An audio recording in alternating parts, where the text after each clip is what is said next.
Kalau kita bicara fiskal, ketika angka kemiskinan kita naiki batasnya menjadi 3,2, maka spending Anda, belanja Anda naik. Kalau belanja Anda naik, maka berarti penerimaan Anda juga harus naik. Pertanyaannya, ada nggak pulang untuk naikkan belanja, pendapatan? Nggak ada. Makanya Bank Dunia juga bilang, pendidikan dan sembako dipajaki. Pajaki sembako, 9 bahan pokok, dan pendidikan. 1. Andai kata kurang, cari dari mana? Utang. Jadi dampaknya, meningkatkan angka batas kemiskinan, mensyaratkan naiknya pendapatan.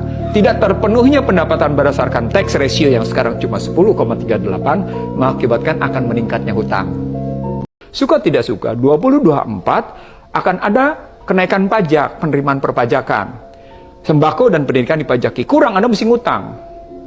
Dan itu akan menjepit rakyat bawah ya. Jadi ketika Anda bicara menaikkan pajak, pada saat yang sama kemudian Anda memberikan kontribusi pada belanja, karena harus naikin angka itu, kan berarti harus ada bantuan langsung tunai.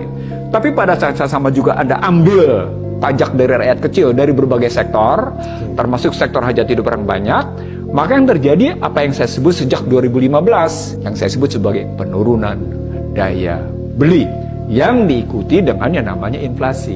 Ini berbahaya. Jadi secara ekonomi politik, ini berbahaya nih. Berbahayanya karena terjadi penurunan daya beli, masyarakat tidak terjadi peningkatan daya beli, tapi pada saat yang sama, diambil pajaknya, terutama pada sembako dan pendidikan. Nah, tapi sebelum sampai di situ, dia juga berdampak pada posisinya namanya meningkatkan ketimpangan Gini rasio. Dua variabel ini, variabel peningkatnya ketimpangan plus penurunan daya beli, gitu ya.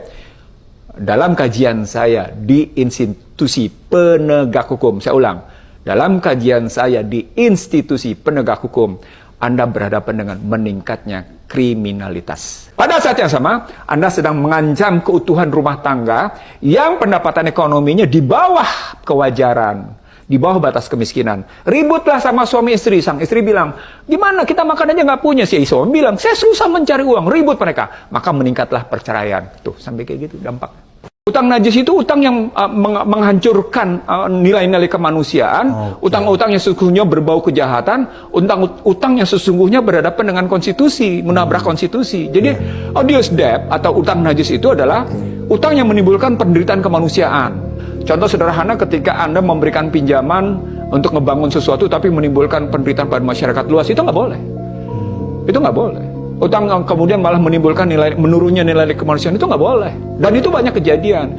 Atau kemudian utang yang berhadapan dengan konstitusi, dan konstitusinya ditabrak, itu nggak boleh. Sesungguhnya nggak boleh. Dan sekarang itu karena terjadi. Tiap negara punya kedaulatan ekonomi. Dan sekarang itu terjadi. Banyak. Pernah menjadi wacana menarik di publik yang dilakukan oleh lembaga multilateral ketika saya membuktikan loan agreement antara Kementerian Keuangan dengan Bank Dunia yang menyebutkan bahwa pentingnya mencabut subsidi BBM, dan kalau masyarakat marah, bayar tokoh masyarakatnya, bayar medianya, kasih BLT. Dahsyat kan? 10 orang terkaya di Indonesia menguasai gerakan APBN itu 54,89%. 10 orang terkaya.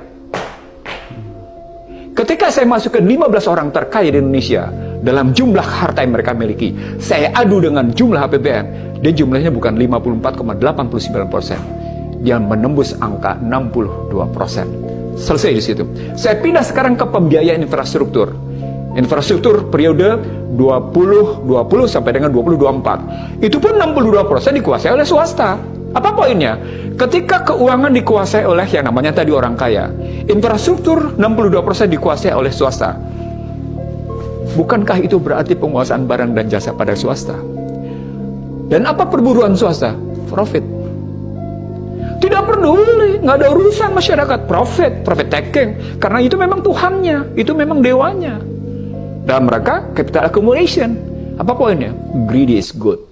Kalimat yang gini, berkat rahmat Allah yang maha kuasa dan didorong oleh keinginan luhur.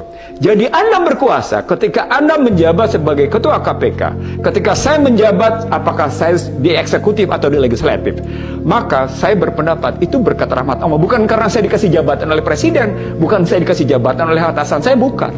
Tapi saya lebih percaya karena itu berkat rahmat Allah. Dan saya percaya keinginan saya bukan yang segala-galanya, karena saya harus mengutamakan keinginan luhur. Siapa itu keinginan luhur? Diri bebas dari kepentingan pribadi, kepentingan keluarga, kepentingan kelompok, tapi kepentingan nasional yang utama. Bukan kepentingan partai. Yang sedang terjadi adalah disahkannya, dibenarkannya perebutan kekuasaan secara amburadul, nggak karu-karuan. Berebut kekuasaan itu dilakukan secara vulgar. Cawe-cawe itu apa kalau bukan perebutan kekuasaan? Nah, cawe-cawe itu menunjukkan ada keinginan mempertahankan kekuasaan agar orang yang terpilih nanti sesuai dengan keinginannya.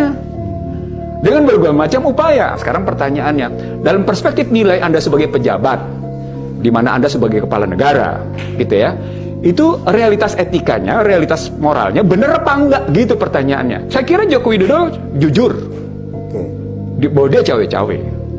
Tapi tahukah Anda bahwa kejujuran yang seperti itu sesungguhnya telah memberikan keteladanan buruk bagi masyarakat? Itu pendidikan politik yang tidak baik.